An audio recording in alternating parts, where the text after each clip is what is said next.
Après avoir paré vos 3 pièces, c'est-à-dire pectoral profond, filet d'épaule et muscle secondaire, vous allez pouvoir faire vos coupes de détail demandées sur la liste de coupes.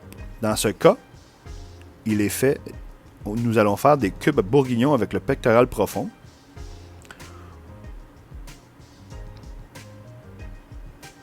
Donc, faites des lanières et ensuite recoupez vos lanières de façon à avoir des cubes de 3/4 de pouce par 3/4 de pouce.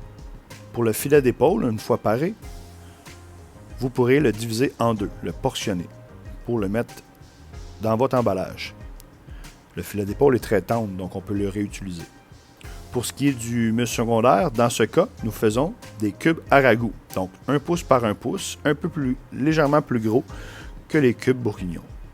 Pour la fin, nous allons montrer à parer la pièce de viande pour faire une côte croisée, un rôti de côte croisée. Enlevez le muscle sur le dessus.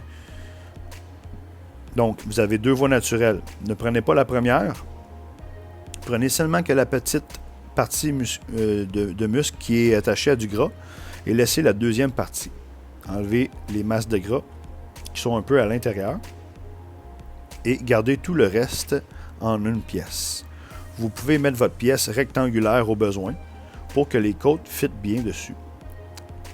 Donc, une fois le parage de votre pièce faite, vous pouvez couper le muscle de la même dimension que les côtes. Toujours couper le côté le moins beau, donc celui où était la macreuse.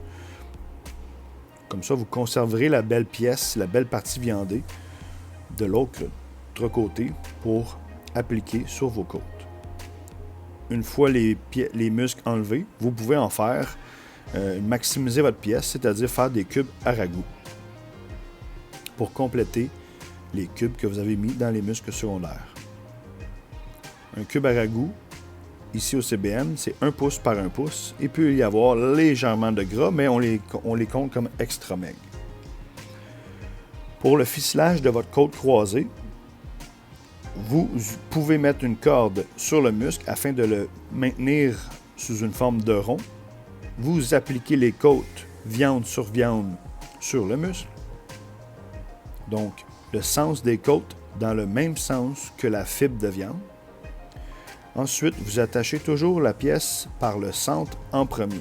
Cela vous aidera à maintenir la pièce sur les côtes. Si vous commencez par le bout, vous aurez de la difficulté à faire le ficelage de votre pièce.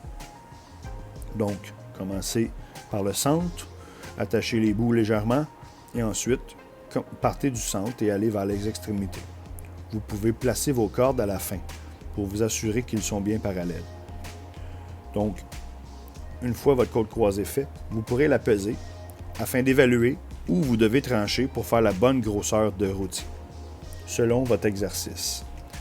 Dans cet exercice, nous faisons des rôtis d'une dimension pour vous pratiquer à servir un client. Une fois que votre pièce elle est bien faite, donc que vous avez le bon poids, vous pourrez la mettre de côté. Dans certains exercices, on vous demandera de faire des pointes d'épaule. Donc, pour faire la pointe d'épaule attachée, vous n'aurez pas besoin des côtes que l'on utilise pour la côte croisée. Les côtes pour la côte croisée peuvent finir en bout de côte. Et la pointe d'épaule sera attachée comme on fait avec la côte croisée, mais sans os. Certaines entreprises appelleront même cette pièce côte croisée désossée. Donc, les côtes seront gardées pour faire des bouts de côte et la pointe d'épaule sera ficelée afin d'en faire des rôtis de pointe d'épaule. Il est important de vérifier votre exercice car si vous n'avez pas besoin de pointe d'épaule ou si vous n'avez pas besoin de côte croisée, bien vous aurez à sauter ou à faire plus d'étapes. Dans notre cas, nous voulons vous montrer toutes les coupes de détail existantes de la côte. Non de la côte, mais de l'épaule. Vous devrez évaluer avec votre cahier d'exercice quelle coupe vous avez besoin.